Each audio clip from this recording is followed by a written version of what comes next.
Good evening, everyone, and a very warm welcome to another Meaningful Monday. Here we are, believe it or not, already in the second half of this year, beginning of July. So, thank you so much to everyone who's come back for Meaningful Monday, who comes regularly. Just really appreciate you. So, thank you so much. And then to the very new people who haven't been here before, who wrote in the chat, or just your first time, just want to say really warm welcome. And I'm very grateful that you've taken the time out to invest in yourself. I commend you for that. And hopefully tonight will be some value added to you. So if you'd like to make notes, you're welcome. Grab a pen and paper. I just decided to do this Meaningful Monday on the topic of courage. I think this is a massive differentiator between successful and unsuccessful people. And I think sometimes we talk about the subject, but maybe we don't reflect strongly enough as to where we lack courage. And I think if we just became more aware of courage and how much of a difference it would make in our lives if we learned to become aware of it and develop it consciously, you could really take your whole performance, your results, achievement of your goals to another level. Because I think backing away from fear is a blind spot for many people. So people tend to be very aware when they do accomplish things, and maybe unconsciously we just make decisions and don't do certain things, or delay certain things, or procrastinate on certain things. And it's actually a lack of courage. Very often there's some underlying fear, and it might be so subtle that it just gives you this slight feeling in your body, maybe a little bit of anxiety, but we don't take the step, and we kind of, aim, but we never actually fire. Always trying to prepare. And John Maxwell talks about that in his leadership books. And I think if you talk about courage and become really aware of courage, it can help us make a significant step change. So this is the subject for this evening. And if you have any questions along the way, please feel free to ask. All right. So first of all, I think this has put up a definition of courage. So courage is mental or moral strength to venture, persevere, and withstand danger, fear, or difficulty. I like the word venture because we are going somewhere. When we venture towards something or along a path or in a certain direction, and life is movement, and we are always moving towards something. So we need to have courage to get where we want to get to, and a venture is also like an adventure. And people won't venture to do things that they probably want to do or go towards their dreams, and sometimes they don't even know that they're not taking the action until time has passed, and there's this feeling of, is it too late? Can I still do it? Maybe a bit of regret, and I would never want that for anyone. So Stone, you've asked, do you have a formula for courage, perhaps a framework or understanding when courage is necessary? I'm going to cover all of that in this webinar. This webinar is about an hour, and then we do a meditation after that. So stay with me, and I'll cover that. And at the end, if I haven't, you can ask me. All right. So I have a question, just to also add here, persevere. Perseverance is massive. And this thing about withstanding danger, fear, or difficulty. The problem with a lot of people when it comes to lacking courage is that people do not like negative emotion. They will do whatever it takes to avoid feeling negative emotion. And negative emotion is the feeling of doubt, the feeling of fear, the feeling of uncertainty. So I'm just going to put this onto my mute. So what courage is being able to withstand that emotion within us, even though it's written in the words, withstand danger, fear, or difficulty. Let's be aware, we are going to tolerate an emotion that's inside our bodies that is uncomfortable and continue to act. Now, why I wanted to actually do this webinar on Meaningful Monday with this topic is around this particular question. And I want everyone to write into the chat box, if you don't mind, the answer to this question. or say it out loud and unmute your mic. What do you call a person that lacks courage? What do you call a person that lacks courage?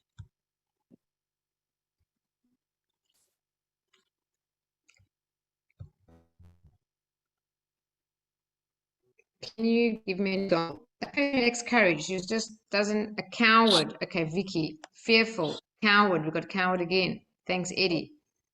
And Amanda, coward. Mike, fearful. Afraid, fearful, weak. Oh, weak. That's another word. So we've got weak and coward. Let's just stick with those. That's enough. We've got enough definitions now. Scared. Thanks, Jamie. So if you want to describe a person, okay, timid. So we've got 3 good descriptions. Timid. Let me make a note here. Timid, coward, and weak. I want to, like, how you'd call a person who lacks courage, okay? So what I wanted to do with this Meaningful Monday is ask this question, not to be rude or insulting in any way. No, that's not the purpose here. I'm here to add value to as many people as possible and help you be more successful. But until we actually look at ourselves with some honest form of reflection and become aware that the absence of courage is a coward, this really got my attention just in the last few months. I've been thinking about this deeply. Whenever we back away from something that we're afraid of, but it's towards what we want, like going towards your goals, starting a new business venture, changing jobs, buying a new house, whatever it may be, starting a relationship, making any form of commitment, whether that's business or personal, and we don't do it, we don't call ourselves cowards. We don't like the term. We don't call ourselves weak. We don't call ourselves timid. We really don't. So why I wanted to pose this question is not to call you any of that, but to ask you to ask yourself that question and have the awareness that if there's something that you want to do and you are afraid to do it, then realize that if you develop, which I'm going to share with you tonight, how you can develop it, I'm going to give you the formula to develop it. If you can invest in yourself somehow, some way, to overcome that fear, then it's an amazing accomplishment for yourself, because then you move from coward to someone who's got courage, someone who's brave. And the world needs that today. Your family needs to see someone in your family who's got that. If you've got children, you need to role model that for your children. If it's in the workplace, someone needs to demonstrate courage. It inspires other people to action. If you've got a friend, then you're the one with courage. So I'm just going to put you onto mute, some mics. If you don't mind, just keep them on mute unless you want to ask me a question, just because there's some noise that comes onto the recording. Thank you. So I just wanted to make that awareness question about, I looked at myself and said, if you're too afraid to do this or that, that's cowardice. And I think it's not to criticize ourselves at all. It's just to have a good, healthy understanding. Hi, Ron, welcome. I'm just going to put you onto mute, Ron, if that's okay. You can unmute yourself if you ask a question. It's just that there's a little bit of noise. Is that okay? Perfect. Thank you. And Jack, also, there's a bit of feedback. I'm going to put you on mute. Just keep your mics on mute if you don't mind, and unmute them to ask a question. All right, let's continue. So, why is courage important? So here are a couple of things.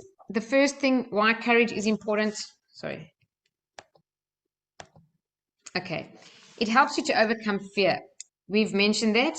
I just want to mention this lovely quote by Napoleon Hill that says, fear, the worst of all enemies, the worst of all enemies, can be effectively cured by forced repetition of acts of courage. So without courage, fear can actually paralyze us, and this is a big inhibitor for us to get towards our goals. Secondly, courage helps you to be more resilient when you face adversity. And let's be honest, every single person faces adversity, and life can be very difficult at times. So for us to navigate successfully through those tough times, we do need to have courage. It helps us to persevere more. It helps us to bounce back from failure. And also, if you are intentional about your positive mindset, it actually gives you more courage. And by the same token, more courage gives you a positive mindset. So those two kind of help each other.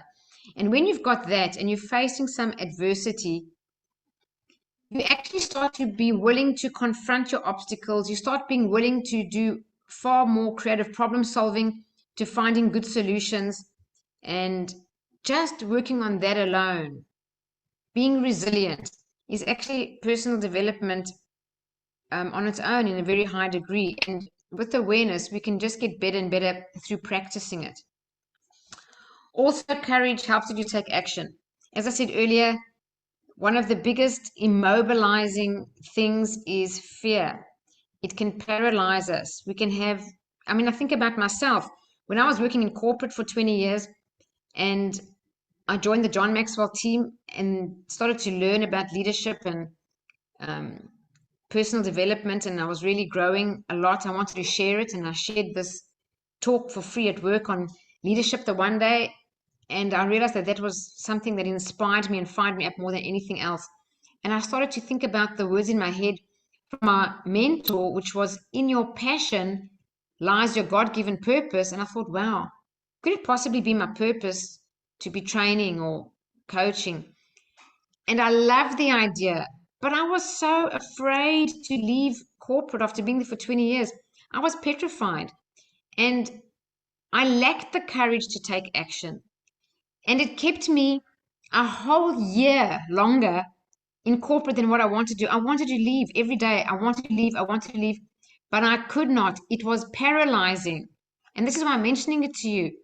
I don't know what your goals are. I don't know what your dreams are. Maybe you want to, I don't know, have a better lifestyle. Maybe you want to travel. Maybe you want to upgrade something that you have. Maybe you want to invest in something or invest in yourself. Whatever it may be, if we don't take action, we don't get to what we want. And sometimes we don't realize we're not taking action because we have fear. Sometimes taking action can be something as important as speaking up, using your voice, speaking your truth, expressing your views, even standing up for what you believe in, expressing your beliefs without being afraid of being criticized. I'm just going to keep those. Let me just see. Do not need to read this to the group. Okay, all right, Stone. I'll come back to that towards the end if you prefer. So also helping us overcome doubt and uncertainty. So doubt, fear, and indecision, which comes from uncertainty, are the biggest causes of failure. People think failure might be caused by something else. It's not. It's caused by those three enemies. And in Think and Grow Rich, there's a whole section at the end of the book called The Six Goals of Fear. And it's all about being able to know the fears, be aware of what they are, confront them, and overcome them. Okay, the next one about courage being important is courage helps you to inspire others. Yes, of course it does. It's contagious. I've had mentors in my life, and I'm sure you have too. When they demonstrated courage, I thought, well, if they can do it, I can do it. And if you become the person in your circle, in your family, amongst the people at work and your friends, who demonstrates more courage, is be able to speak up for yourself, to take a stand when it's important, you actually inspire others. And the most important one is to inspire our youth. I have to be honest about the truth is that in the most recent Silver Method classes that I've trained, I find that the young people, the youth, the teenagers have got the most fears. It's not the adults, it's not the people that are my age, and that's really sad. So we do need to role model courage, especially for the youth, and to talk to them about this subject. If you've got kids or teenagers, let them watch this recorded webinar. Tell them about courage, that they can actually become aware of it and learn to develop it. Okay. Also, courage can help you fulfill your potential. We all want to become the best we can be. We all want to have what we call self-actualization, really fulfilling our highest potential regarding the meaning of life. And with courage, it helps us broaden our horizon, takes us beyond what we can see for ourselves today. I can tell you, through the scariest of experiences in my own life, I've reached horizons that I never knew existed. And if I didn't act in face of the fear, and I'm sure you've done this in your own life, when you've really wanted something or had to do something or being so inspired by something, you could not see that amazing horizon until you took those steps. So we need to challenge ourselves every day. We need to actually dig deep and discover capabilities within us that we didn't even know we knew. We do have more resources and more capabilities and infinite potential, but you can't know that. You can't know that until you go into areas that you actually fear. So if you've got aspirations and things that you really value, courage can help align you with those values and those dreams and help you to take action. Also, courage can help you to pursue your dreams and goals. Okay, we've spoken about that. Definitely follow your passions. John Maxwell says the best career advice he'd give anyone. By the way, if you haven't heard of John Maxwell, he's the world's #1 leadership author and speaker. There's actually a book right next to me. We're doing a mastermind with a group at the moment on developing the leader within you. So if you haven't heard of John Maxwell, please look him up. After this, he's got over 100 books, and they really are amazing. I'm a member of the John Maxwell team. So is Nancy, who works with me. And he says that the best career advice is find your passion and follow it. Simple as that. Find your passion and follow it. And that's where you'll find your life purpose. If you don't know what your life purpose is, follow your passion. If you don't know what your passion is, try everything. Become open to self-discovery. You know, if you don't pursue your dreams and goals, the saddest thing is to either be on your deathbed and die with regret, and even worse than that is just to die with your dreams. Les Brown says the most expensive real estate in the world is a graveyard. Why a graveyard? Because it's full of buried dreams, unwritten books, unwritten music, unwritten poetry, unbuilt buildings, uncreated businesses, uncreated inventions, because people have been too afraid. Because even if you say, well, I procrastinate, procrastination is fear. I'm a perfectionist. Perfectionism is a form of fear of shame. So it always comes down to fear, and we need to overcome it every day, another bit, a little bit more every day, to continuously practice overcoming it so that we can pursue our dreams and goals. The other one is to have the courage to stand up for what is right. This is huge. This is massive. The world right now, more than any time, I believe, needs courageous people to stand up for what is right. We are very aware that there's a lot that's wrong in this world. But you know how many people stand by and do nothing? I'm sure it's okay to share the story, but for those of you that know that Nancy pulled her hamstring or thinks that she potentially tore her hamstring, it was because someone was screaming for help in her street at night. And they just came home from being somewhere, and as they heard this girl screaming, "Someone please help me." Both her and her husband bolted down the road at full speed. And, you know, looking back at the whole incident and thinking of what happened, and the police came and eventually things were sorted out, how many people did not come out? They all pulled the curtain back. The whole street lights came on and people pulled the curtain back, and they looked into the street for a young girl screaming for someone please help me, and no one came out. I think is a tragedy. What's the world come to that people won't come out and see for someone screaming in distress? And what is it? It's fear. We've become so fearful that we don't want to help some people who are in need sometimes just because we're afraid of getting hurt or something. Of course, don't make any stupid decisions, but the situation wasn't as if you know, in the middle of Beirut or something like that. It's just a street in Sydney and a young girl crying for help. Someone stole something of her.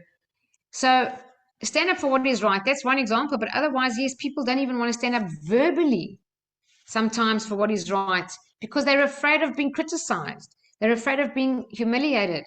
And the world needs people who stand up for what they believe in, stand up for what they value, even in the face of opposition, even in the boardroom at work.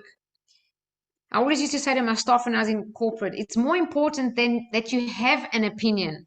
Not so much if people agree with it or not. That's not the important thing. The important thing is that you have an opinion and have the courage to express your opinion, because your opinion is your opinion and you are absolutely entitled to your opinion, and people need to respect your opinion even if they don't agree with it. So courageous individuals play a significant role in shaping history and making the world a better place if they can have the courage to stand up for what is right. Courage also helps to build your self-confidence. This obviously makes sense, because when we act with courage, we actually prove to ourselves that we're capable of facing adversity and facing obstacles and overcoming them. And when we do that, it builds our self-esteem. It makes us feel really good about ourselves. It helps us believe in our abilities and just believe in ourselves, really. Also, courage can help you to embrace authenticity. This is a big deal, really a big deal, because so many people are not authentic. And the most wonderful thing to live a happy life is to be comfortable in your own skin and communicate authentically without the fear that you're being judged, criticized, marginalized, disliked, whatever it may be. If you think again, I'm going to talk about the youth. When I look at teenagers, I do work with teenagers. I have some of them as my coaching clients. One of their biggest fears is fear of criticism. And if you have a fear of criticism in any way, and to some degree, we all have a certain level of fear of criticism, some more than others and some very little, but others it's huge. You can't be your authentic self. So we need to really be brave enough to express our own opinions, express our own desires, and above all, express our emotions openly, especially to the people closest to us or people that we care about. Some people are so superficial. They're so afraid of expressing their emotions in case they get hurt. I don't know what they're afraid of, but there's something that they're afraid of. And that's really sad. You want to be authentic. Some of you who are here have been in Heal Your Life workshop, the 2-day workshop that I run. And you'll know that after doing Heal Your Life, the one thing for certain that you come out after the 2 days is you definitely are more authentic and you embrace your authentic self, and you can speak your truth without guilt and without shame, which is really important. So embracing your personal authenticity is huge. And I would just recommend that a person practices it every day. If you're making notes, just write down, speak my truth. I must practice to speak my truth. And after practicing that long enough, every day, practice to live your truth more than just speaking your truth. And there it is, right there. Courage to speak your truth. That's about being able to communicate authentically. And speaking one's truth often involves a lot of self-reflection, seeing where we are, what we're not happy with, what we dislike, and then having the courage of our convictions to express it. You can express it in a kind and respectful way. It doesn't have to be in any abrasive way. Some people think, oh no, I don't want to hurt anyone. It's not about hurting anyone. It's about speaking your truth authentically and being true to yourself, which is really, really important for having a healthy self-esteem and a healthy level of self-respect.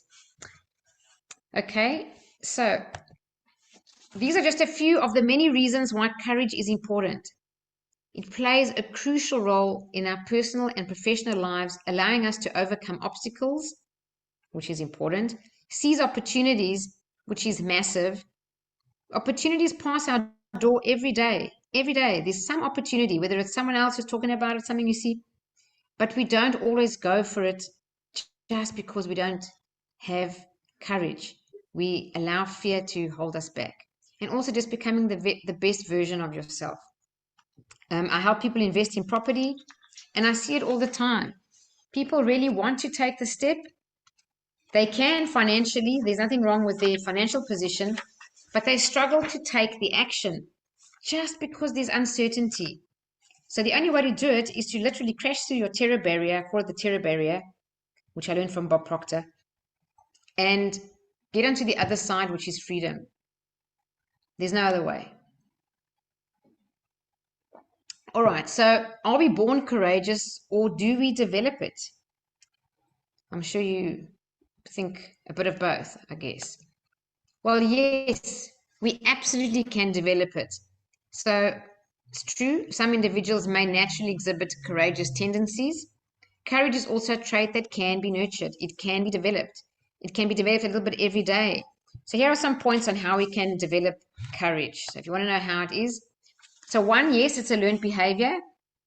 And you can learn it through observation. So I can tell you just the mentors in my life, people like John Maxwell himself, the president of the John Maxwell team, the faculty that lead it, they are true, amazing leaders that demonstrate enormous courage. And just observing them, I've learned from them, I have to say. We can also learn it through experience, actually taking the action. Also by educating ourselves more on what courage is, on what fear is. Read The 6 Ghosts of Fear at the back of Think and Grow Rich. It's a very tough, in-your-face chapter. It's got a personal question in there to evaluate yourself, and it's not easy. It's very confronting. But unless we actually confront ourselves, come to know ourselves, to know our fears, to come to be aware of our limiting beliefs, we can't actually change it. Okay, the other one about can we develop it? Yes, some people do have the tendency to be more courageous. They have like a predisposition towards courage. Maybe it's just their family, their upbringing, I don't know, personality trait, genetics, whatever it may be. I know that in my family, my grandmother played a significant role in my life, always telling us when we were really, really small to be courageous, to speak our truth, to open our mouths and stand up for what we believe. And I'm very grateful for that because it has served me. The next one is to, most importantly, practice. Yes, exposure does help, but practice is the absolute key. Practice making decisions quickly. That's another thing. Decision making is a key attribute for success. It's also one of the 13 principles in Think and Grow Rich. It's a chapter on its own. And the reason that people don't make quick decisions, because it says in the book that successful people make decisions quickly and hardly ever change them. And unsuccessful people take a long time to make decisions and change them frequently. So from today, you want to practice courage, practice making decisions quickly. Just make them and stick with them. And then you get the result. If the result is good, great, you learn something. If the result is bad, okay, sit down, reflect. What can I learn from it? Find the learning and then apply the learning. Once you've applied the learning, you've actually improved yourself.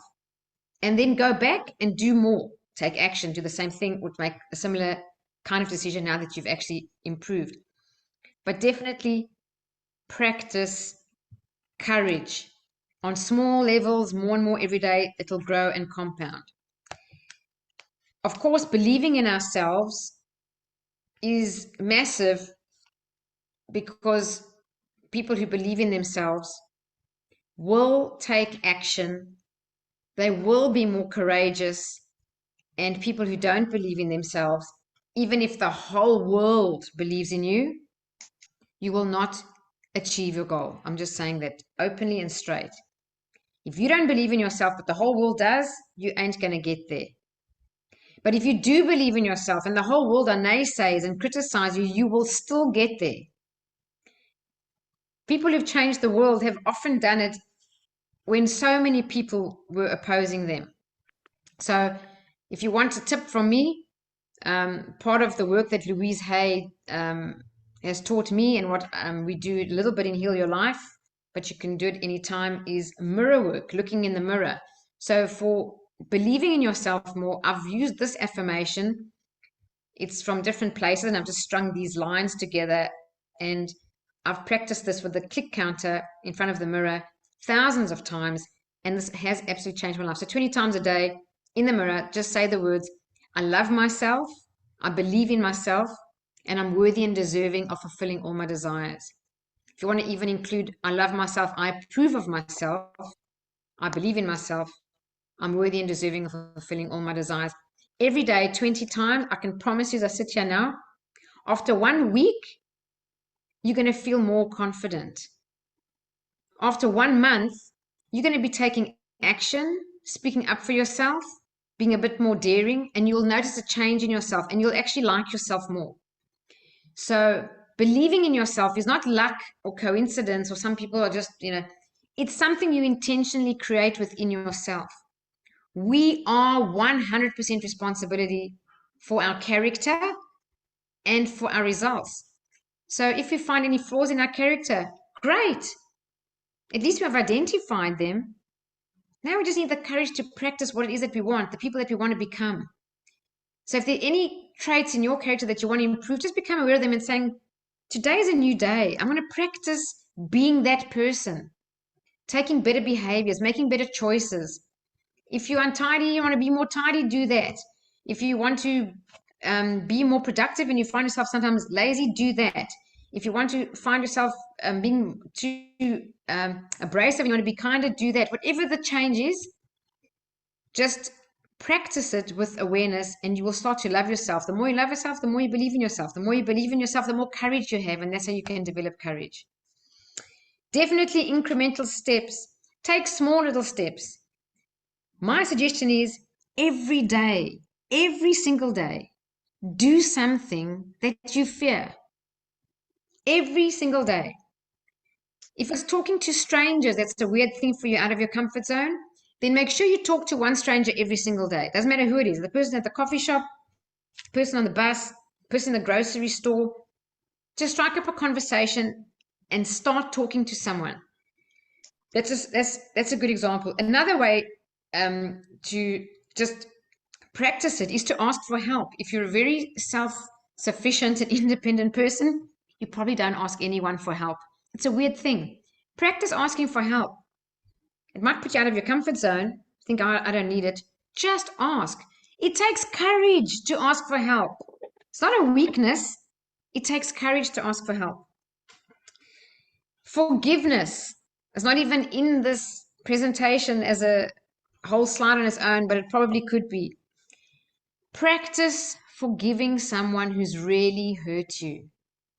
Just start. Whether you journal the forgiveness, I forgive you so-and-so because, or I forgive you so-and-so for, and journal it, do that. If it's in a private place, stand in front of a mirror and imagine talking to that person, saying, you really hurt me when you did this and this and this, really angered me, whatever it is, and I choose to let that go, and I choose to forgive you for not being who I expected you to be. That, my friends, takes enormous courage. Forgiveness is not a practice for the weak. It's a practice for the incredibly strong and courageous individuals. And it's not the topic for tonight, but forgiveness is one of the highest spiritual practices there are out there. It will change your life the most. It will open the floodgates to prosperity and abundance. Yes, I'm talking about physical money can be blocked by lack of forgiveness. Health can be blocked by lack of forgiveness.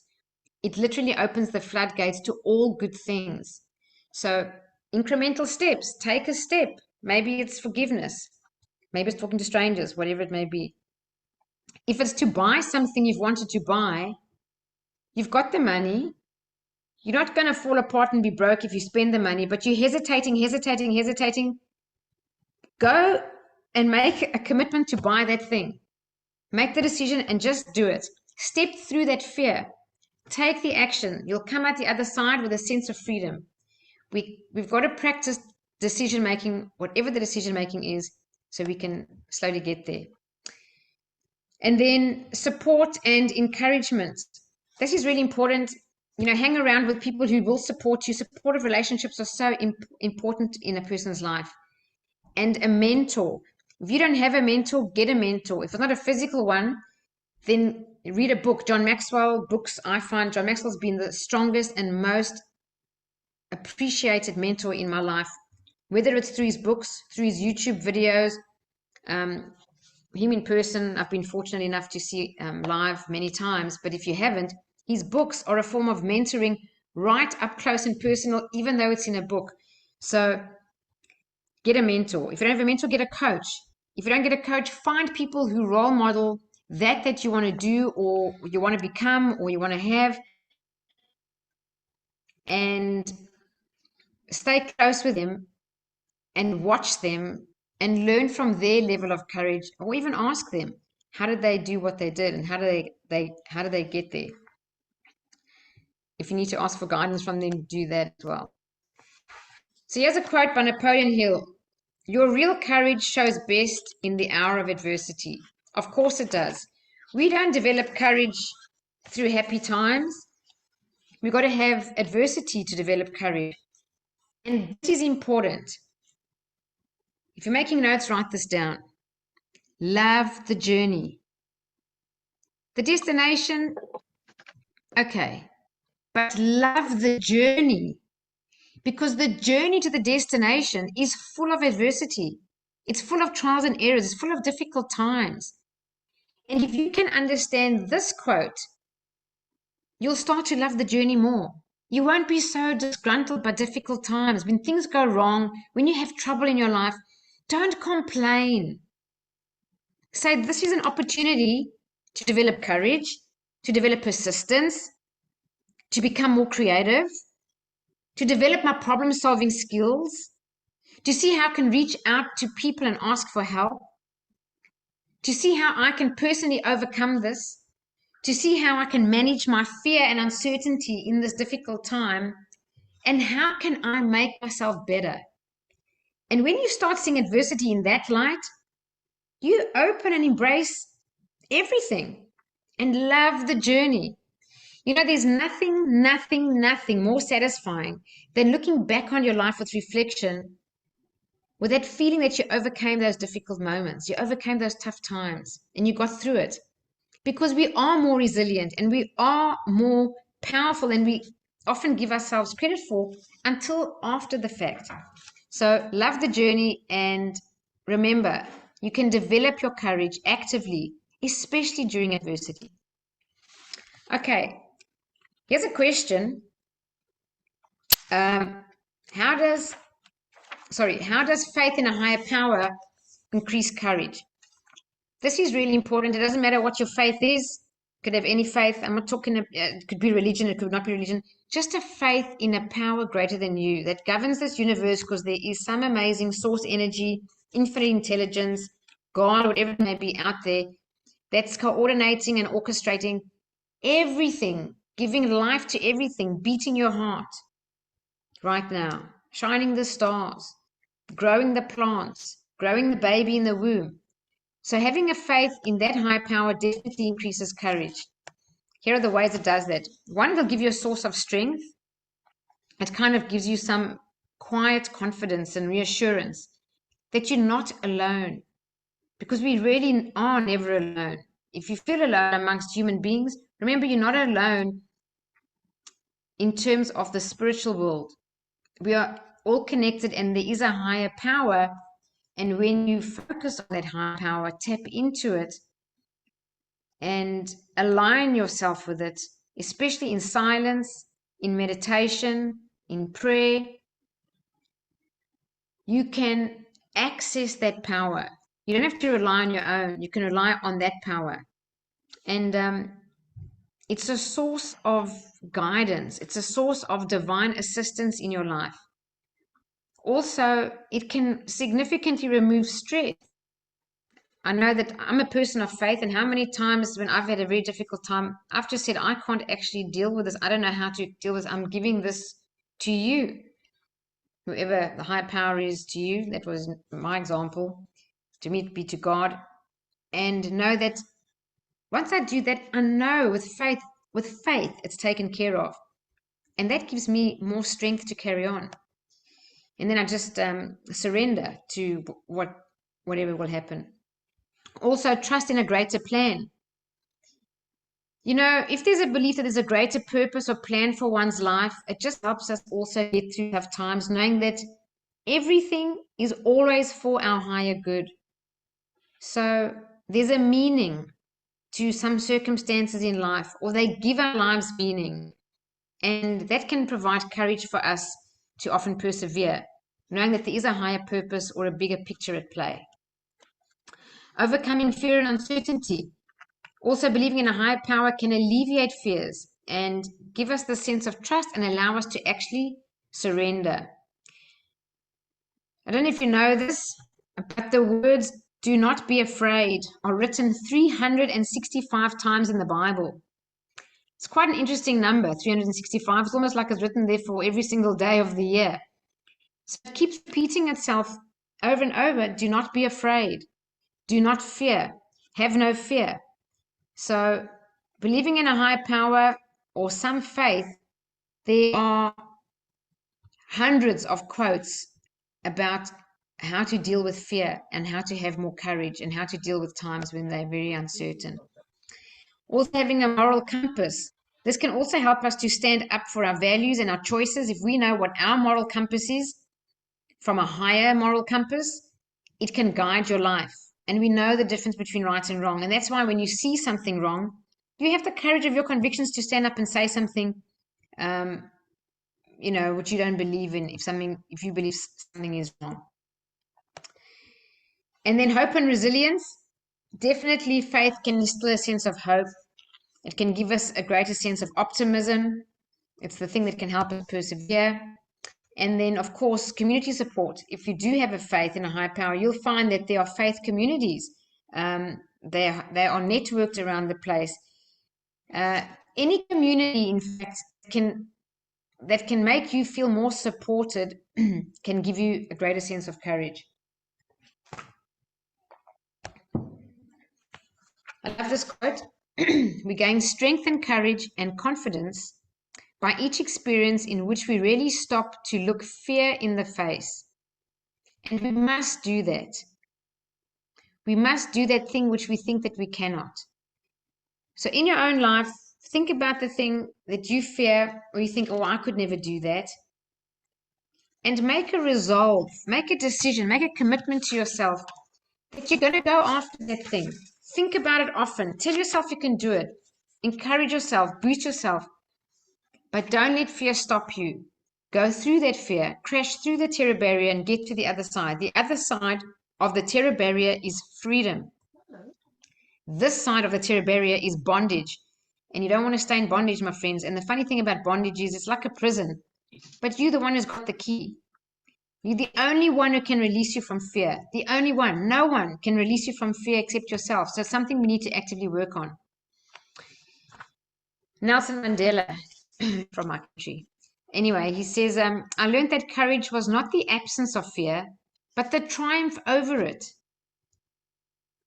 Yep, that's what courage is. You're going to have that fear, but you're going to just keep moving forward and you're going to triumph. You're going to win over fear. And the brave man is not the one who does not feel afraid, it's but the one who conquers the fear. Then Maya Angelou, courage is the most important of all the virtues because without courage, you can't practice any other virtue consistently. That for me is extremely powerful. So anything, remember when I spoke about improving your character? Yes, it takes courage to want to improve your character. It takes courage to change. We are all resistant to change to some degree or another. And then here's another quote. The fears we cannot conquer become barriers to our happiness. So if you think about good times and bad times in your life and happy times and unhappy times, happiness is not the absence of problems. Happiness is when we overcome our problems. And of course, we need to act with courage to do that. And the quote I mentioned earlier, fear, the worst of all enemies, can be effectively cured by forced repetition of acts of courage. So forced repetition, just something really, really simple.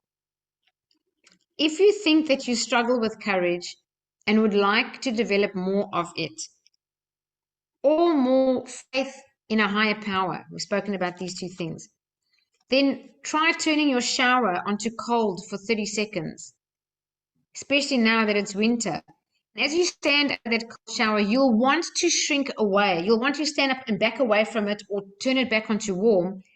And in that moment, either have an affirmation, I'm strong and courageous, I can endure, or develop your faith, I can do all things through Christ who strengthens me, something along those lines. But find an affirmation. If you want to build your spirituality, find a spiritual quote. If you want to develop your courage and determination, use a quote that works for you, and stand under a cold shower for 30 seconds. That's forced repetition of an act of courage. Yes, it's cold water. But you know what? If you can do that, and you can do that more than once, what else can you do? You can do much more than that.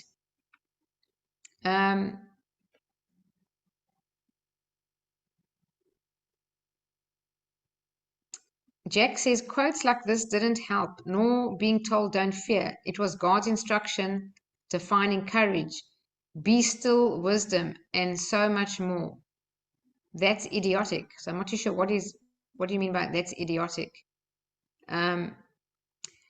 I find it depends. I think it's personal, Jack. I'm not too sure what you meant by that's idiotic, but I find it's personal. Oh, a cold shower. It does work. If you know, there's some personal development programs of even people like Wim Hof. Yes, you've got to have courage if you want to do some of Wim Hof's work initially. Then it's not courage. Then it becomes learning how to breathe, developing your mind, practicing mental strength. But the very first step is an act of courage. So for some people, it might be something as simple as a cold shower. For other people, it might be buying their first investment property. For someone else, it might be speaking up their truth to something that they're not happy with. So we're all different and it's all personal. You know, everyone is unique. So it's just got to be what's right for the person. So an action plan to develop courage. Here's 5 steps to actively develop your courage. Okay, the first one is to obviously identify your fears. Yes, that's important. Be aware, just be more aware when that feeling inside you of doubt takes over, or that feeling of uncertainty, or whenever you feel slightly afraid, or even the slightest of nervousness. Or if you want to know what your limiting beliefs are, then just ask yourself, is there something that you want and do not yet have, that you've wanted for a while and do not yet have? Because somewhere in there's a limiting belief. Some belief that's holding you back. So the only way to really work out your fears and limiting beliefs is self-reflection. Take time out to be with yourself. And try to see in your life where, if you could you be further ahead or have done more than what you've done so far? And if the answer is yes, then how do you think that fear has been playing a role in your life to hold you back? And then once you identify it, write it down. Once you write it down, you've already acknowledged it. And I have to say, you have taken the furthest step towards overcoming that fear or that limiting belief. The next one is to set achievable goals. Yes, and not just achievable, but they've got to also be stretch goals. If you know absolutely you can do this thing, that's not really a stretch goal. Why do we want stretch goals? Because your potential is unlimited and we do need to step out of our comfort zone and be a little bit afraid. Bob Proctor always says your goals should scare you and excite you at the same time. The other one is seek support and inspiration.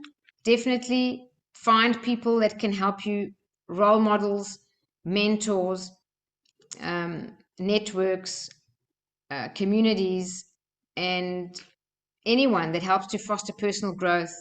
And there's a safe space there for not only sharing your fears, but challenging your fears amongst each other and being there to, you know, just be on the other end of the phone or a chat when you're going through something and need some kind of support.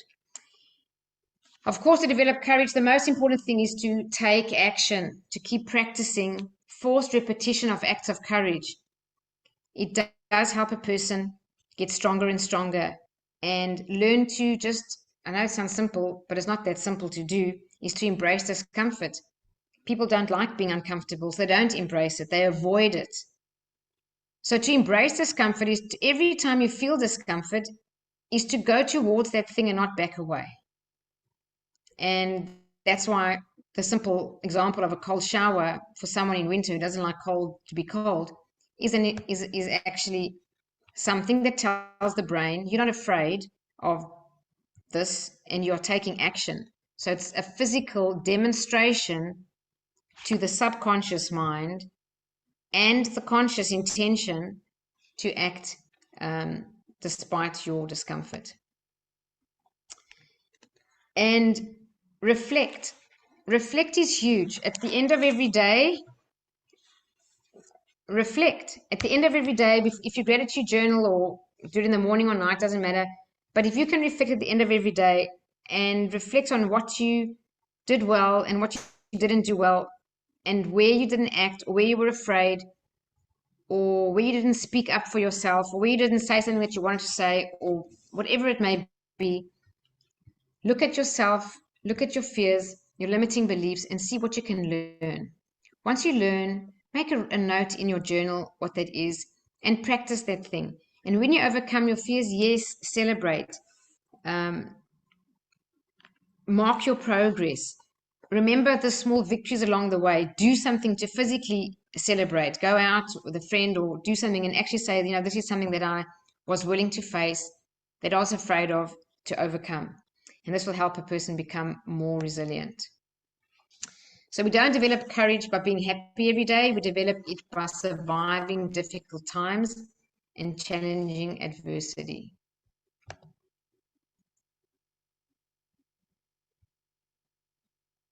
I think love is better. Yes, definitely love is better. Love is the absence of fear. It's very difficult, though, to tell a person who's in a very scared and fearful position to overcome their fear with love. So love helps us to overcome fear. But when you're in the face of fear, let's say a person's terrified of saying a public address or public speaking, they need to practice it. They need to act. They need to do it. They need to repeat it to overcome that fear. So love is definitely a form of courage, and it's the most powerful. And if you love someone, you'll have the courage to do things you would never normally to do.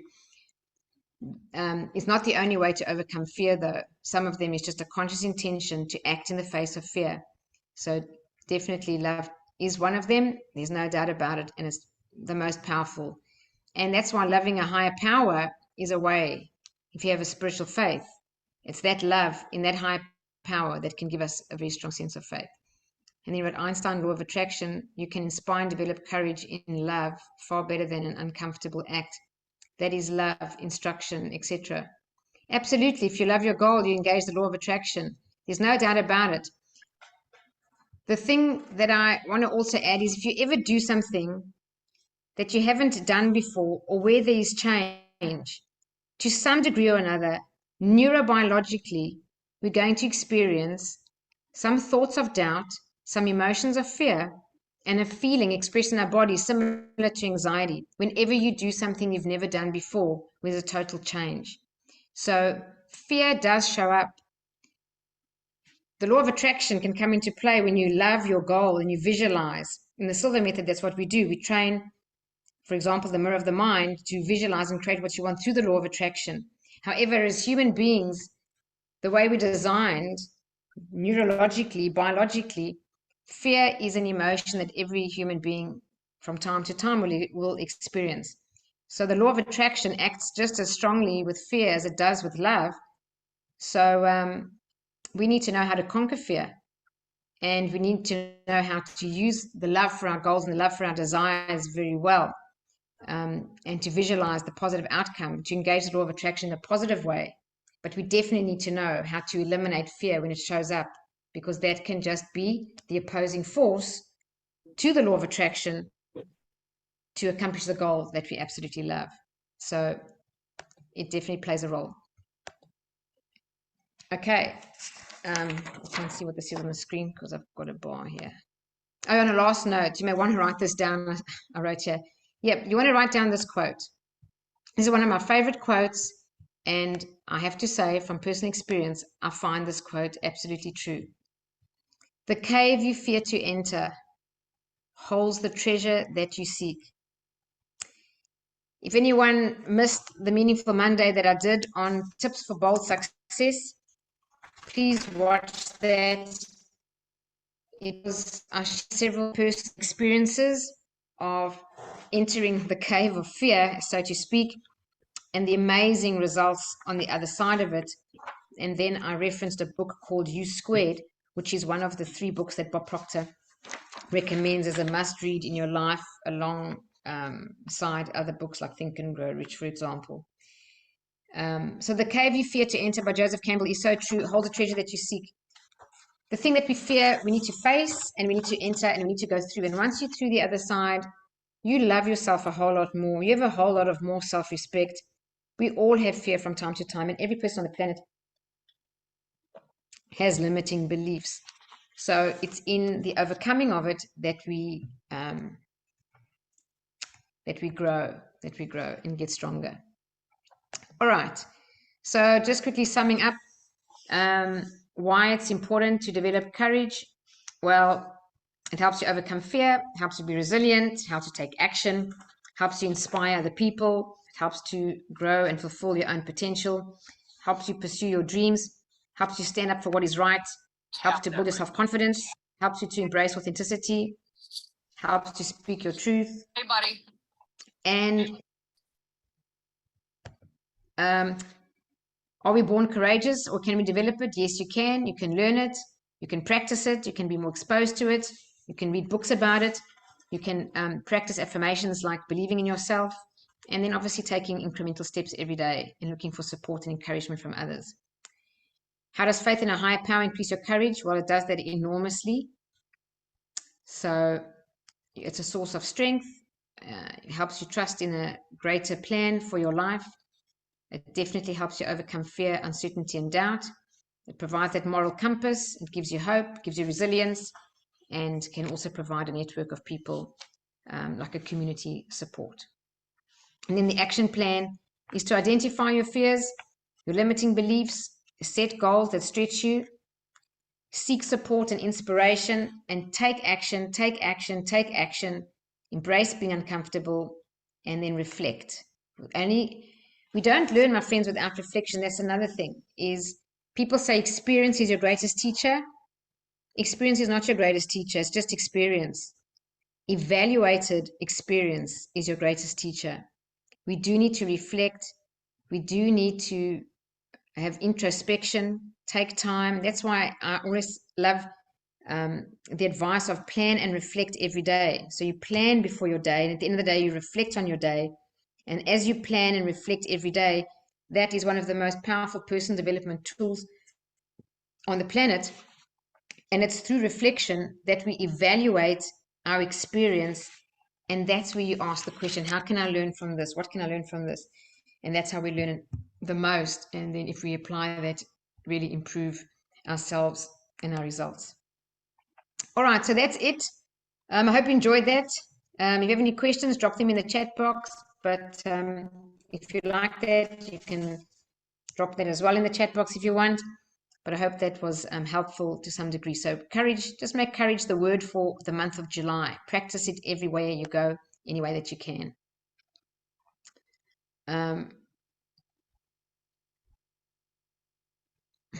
Vanessa writes, Jack, that's how you get into your vortex, by facing those fears. Everything that's waiting for you in that cave vortex will be able to come into the 3-dimensional world. How you face those fears for some people is through pushing their limits in uncomfortable acts. Yep, absolutely. And remember, the law of attraction doesn't respond to what you want. It responds to how you feel. And fear is a real emotion. Doubt is a feeling.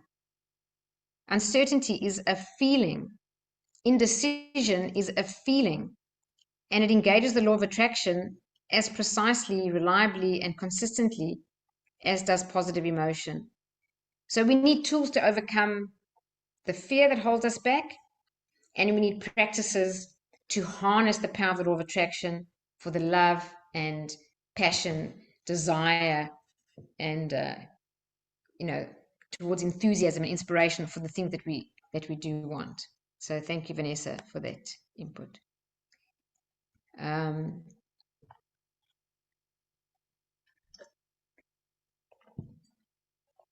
So can you describe a framework and criteria for courage? Yes, that's what we did in the just earlier about how to practice courage when we spoke about identifying your limiting beliefs and so on. So we did cover that stuff. If I could add to that. Yeah, sure. So when you were describing the action steps, there was a little bit of subjectivity with that. As an example, perhaps someone doesn't know that they're in fear. And so having a framework is similar to, say, a pilot who's flying IFR instead of VFR. If he's flying IFR, he has to check all of his instrumentation, and it's a very objective process. He can't lean to his own understanding or his feelings. He can't get scared, because if he does, he's going to crash. And so when I was asking about a framework, is there a framework that you can recommend that can overcome human error, such as fear? Maybe someone isn't aware they're in fear. I know when I was in the military, we trained and trained and trained and trained and trained. And even if we were in fear, we still executed on our mission. Yep. So you would train and train and train and train and train, and that's why you executed on the mission. Because if you weren't trained and trained and trained, that you executed when you train and train and train becomes your autopilot response. So when we're in fear, we go into the fight or flight response, where our blood flow doesn't flow to the prefrontal cortex and we can't think properly, and we do act on autopilot. So if you talk about a framework, my suggestion would just be, and I'm not an expert, so I might not have the perfect answer, but for me, it's awareness. You need to become mindful of the feeling inside your body of doubt, of fear, of uncertainty, of indecision. Once you can identify it, you can go and grab any tool that works best for you. I have practices that I use. I'll tell you, they're not always the same practice for the same day.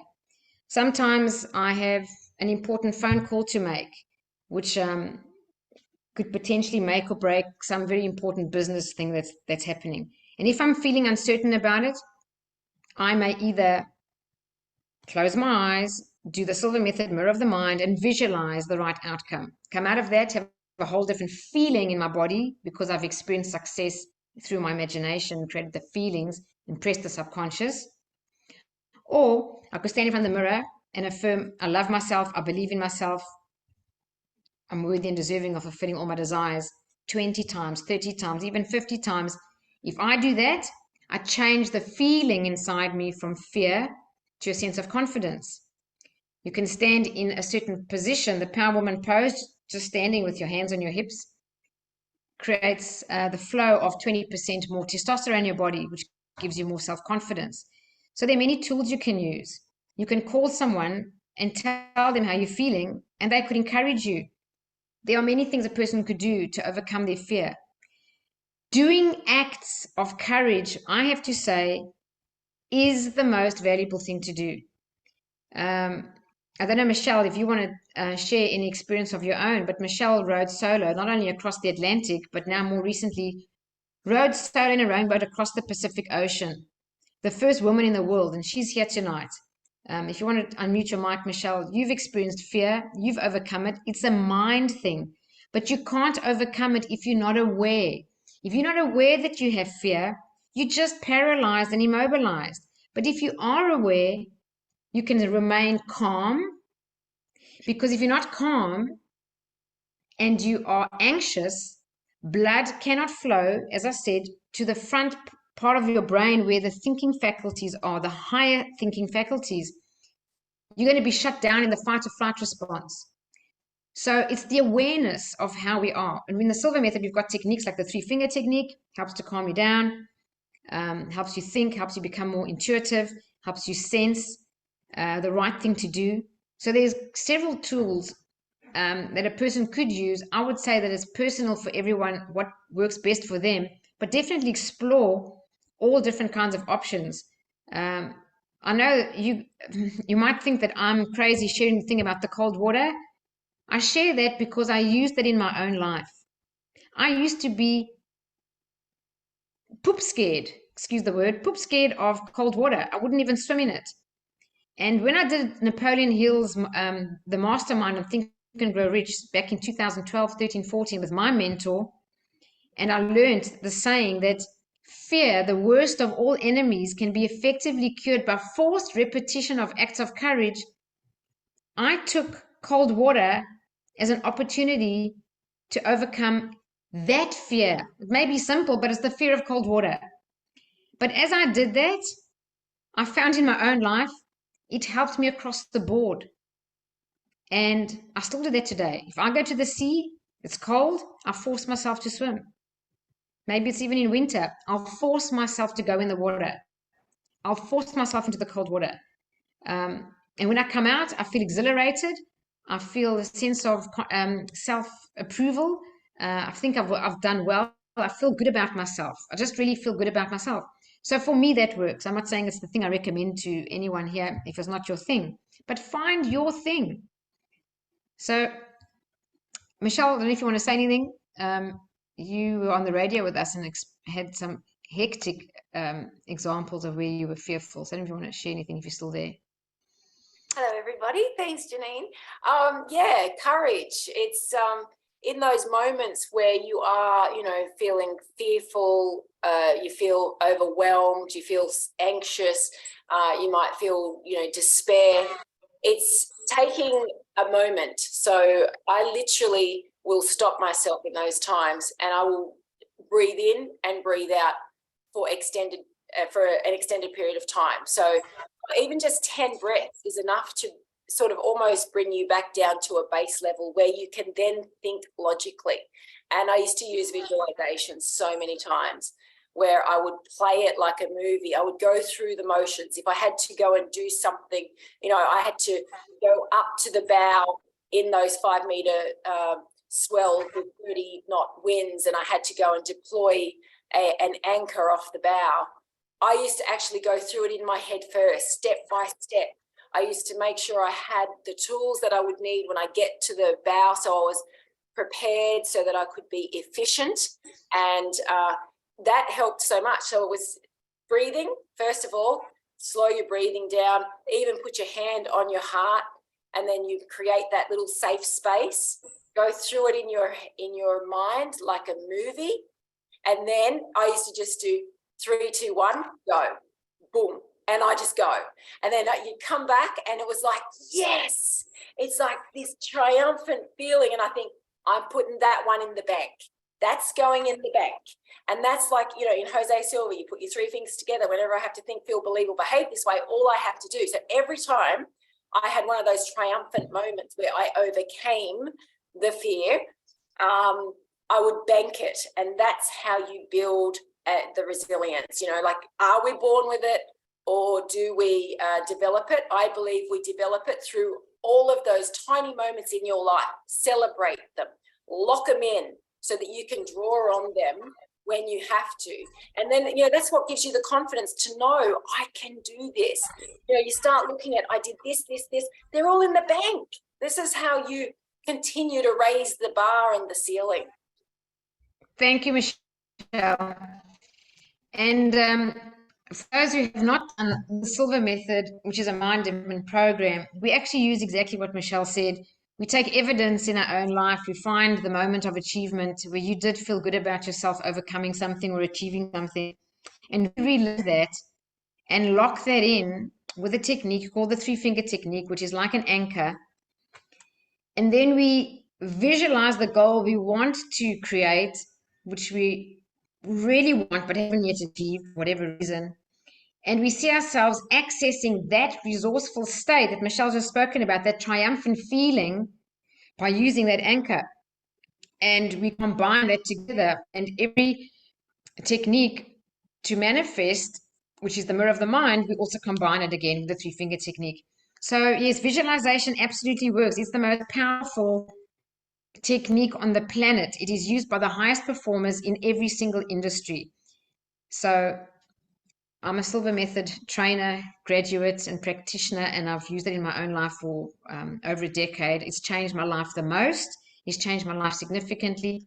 It's taken me from the worst place in my life to the success that I didn't even imagine would have been possible the way I was feeling. And that was from visualization. So yes, it's not only the visualization, as Michelle says, she then goes 1, 2, 3, go, and she's going to do the thing. We do need to take the action and do need to do whatever it is that scares us. And whatever your fear is, do that thing that actually scares you. All right. So that's the event for tonight. We're going to do a meditation soon, just to quickly tell you about the next events coming up. We've got 2 seats left for the Science of Getting Rich, which is a wonderful mastermind because it's over 9 weeks. So, you know, if you want to be inspired, attend an event. But if you want to change and grow, enter a process. And why I like 9 weeks? It's long. It's a longitudinal process. We catch up every week for 1.5 to 2 hours and slowly deep dive 2 chapters a week of this phenomenal book that's written over 120 years ago by Wallace D. Wattles, and is the foundation of all the books, including the movie The Secret by Rhonda Byrne, came from the book of Wallace D. Wattles called The Science of Getting Rich. And it is a science. So if that's something you're interested in and you want to know more about, you can either contact me or head to the website. The information's there. And then for the next Silva Method course coming up, it's in September at the Wright Perimeter Golf Course. The tickets are open, and please do book in early because we will sell out. We've already got 1/3 of all the seats gone. All right. So now just for a quick guided meditation, we're going to reset the mind and body, bit of a fractional relax, and then we're going to set your intention for the month ahead. So please grab a pen and paper and rest it on your lap in such a way, or the table that you're sitting on in such a way that you move the least to write the answer, so you can stay in your meditation as long as possible without disturbing yourself too much when you write. Okay. Let's just get some music here.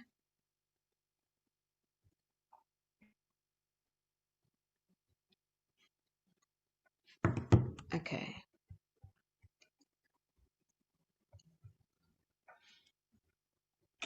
Oh, so sorry.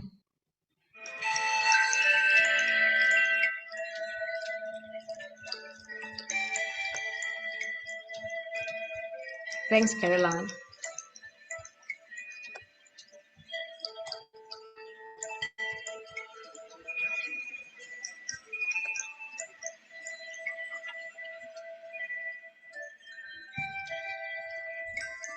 Find a comfortable position. Close your eyes. Take a nice deep breath in. And as you exhale, allow the tensions in your body to release and float away.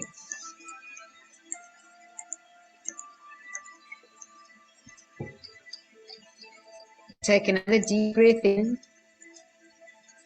And as you exhale, begin to consciously feel your body relaxing.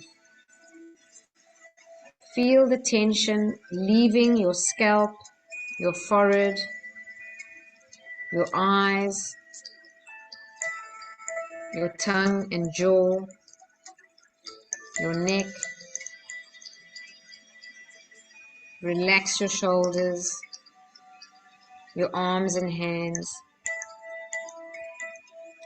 Take another slow, deep breath in.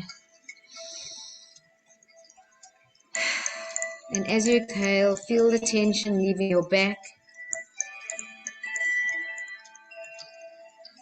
Continue to breathe slowly, deeply and rhythmically. Relax your chest. Relax your abdomen.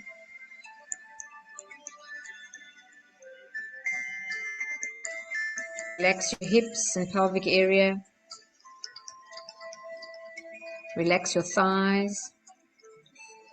Relax your knees. Relax your calves. Relax your feet.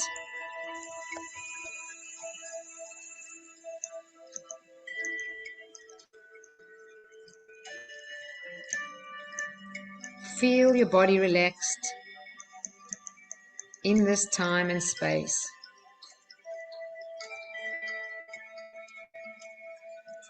You're now going to create in your mind your ideal place of relaxation. It can be real or imagined, somewhere that you've been, or maybe somewhere that you'd like to go. Just allow it to be a place where you feel totally relaxed. Begin to experience your ideal place of relaxation right now.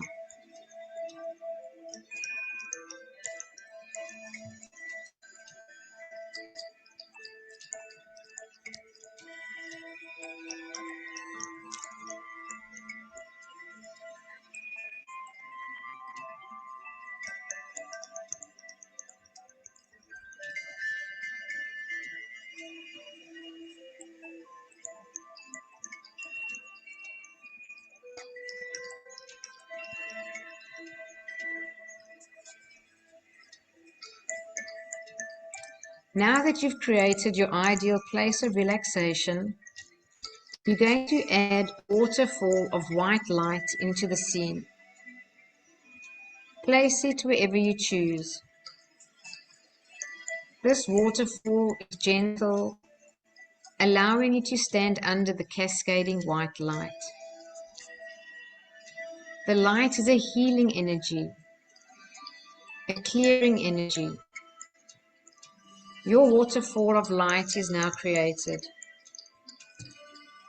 Walk over to the waterfall and stand under the white healing light. Allow the white light to swirl around you, encompassing you within its glow.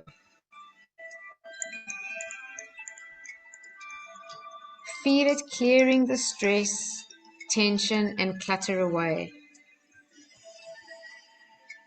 Not just of the day, the past week or month, or even the past year, but imagine it clearing the stress, tension, and clutter of your entire lifetime. This waterfall is clearing your entire energy field. And as this light clears your energy field, just notice how much happier you look. Notice the smile on your face. See how the weights that you've been carrying are no longer a burden. And notice how your energy field is expanding out as you are radiating love.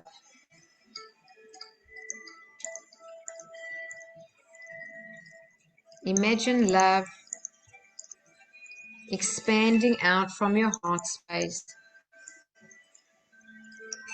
affecting positively everything in your midst. Other people, your health, your work, just the energy of the world in general. This waterfall of light is always available to you whenever you need it. All you need to do is close your eyes and imagine your ideal place of relaxation and immerse yourself in this healing white light. Now take a deep breath, relax deeper, and mentally repeat these beneficial statements to yourself. Every day, in every way, I am getting better, better, and better.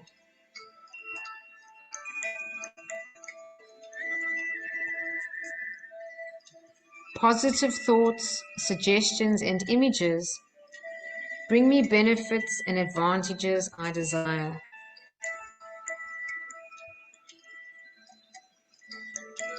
I will always maintain a perfectly healthy body, mind, and immune system.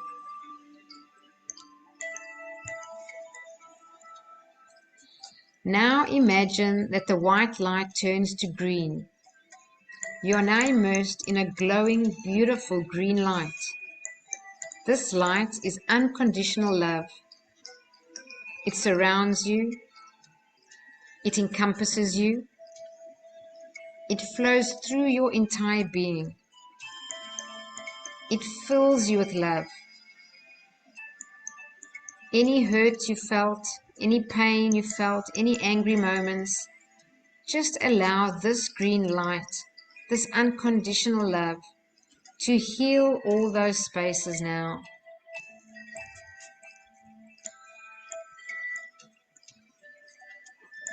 You are an amazing human being. You deserve love. You deserve joy. You deserve abundance. And you deserve peace. It is now time to step out of your waterfall of light.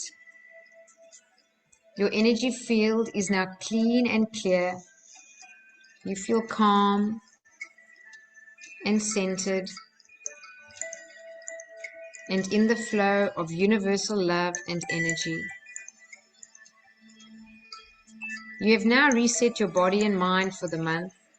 It's now time to set your intention for the month of July. Tune into your own inner wisdom now. Tune into your higher self, the part of you that when you tuned in, guides you and intuitively knows what is best for you. And the best way to do this is just to trust your first impressions. And if you feel like you're making it up, that's the correct feeling. I'm going to ask you some questions now, and I want you to write down your first impressions. And once you've written down just your first impressions, close your eyes, take a deep breath, and re-enter the meditation. So before we begin, just relax. Believe in your alignment with your own intuition, your higher self that guides you. The first question is, what do I need to focus on for the month of July?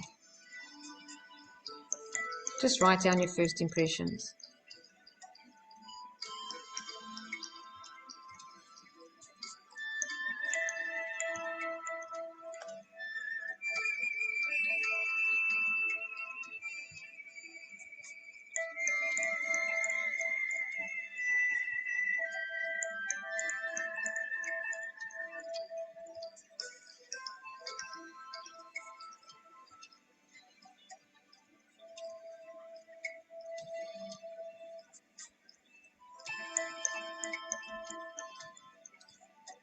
And then relax.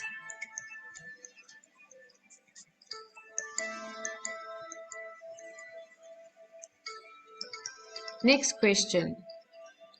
What steps do I need to take me closer to what I want to be, do, or have? Write down your first impressions.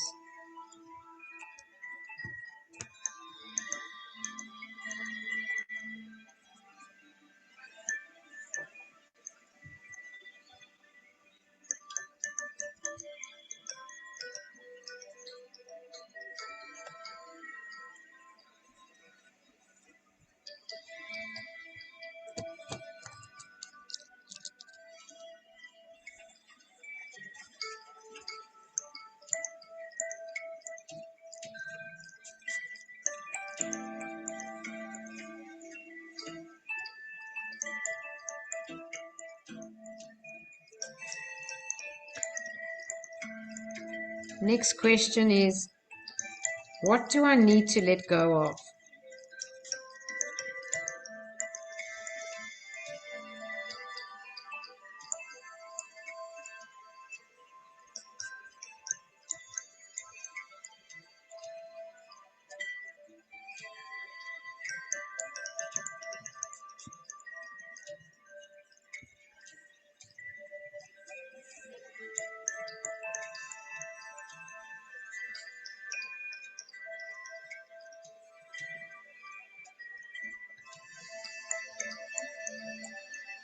And next question, what do I need to embrace?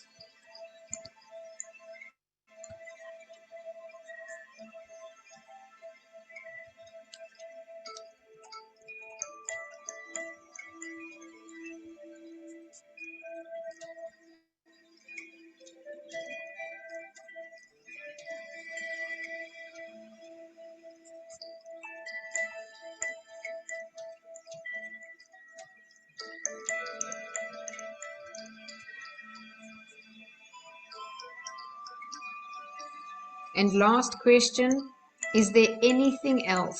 Is there anything else I need to know, or is there anything else I need to do? Is there anything else?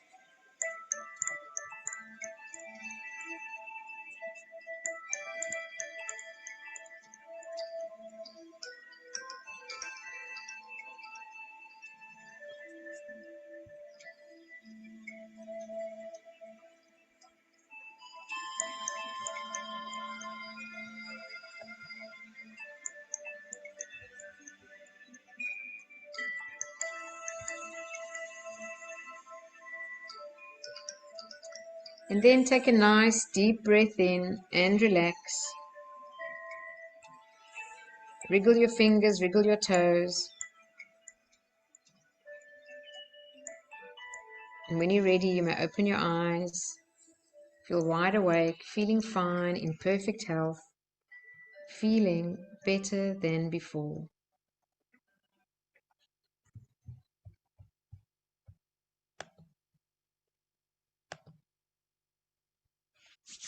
Okay. Hope you enjoyed that. But more importantly, I hope you got some answers. And if you did, trust your answers. Always trust answers that you get in a meditative state. Because when you're relaxed, you have much better access to your intuition, which never leads you wrong. All right, my friends, thank you very much for the time that you spent here with me. I do appreciate it. Thank you, thank you, thank you for joining. I hope you got value out of it.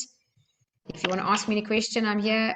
Otherwise, have a wonderful month ahead. And we'll see you on the first Monday of next month for another Meaningful Monday. Otherwise, have a great July. God bless you all. Thanks, Janine. That's really good. Thank you. Thanks, Janine. Thank you. Welcome. Thanks, Eddie. Thank you. Have a good evening. Thanks, Janine. Thanks, guys. Bye. Thank you, Janine. Thank you. Bye, everyone. Bye. Bye.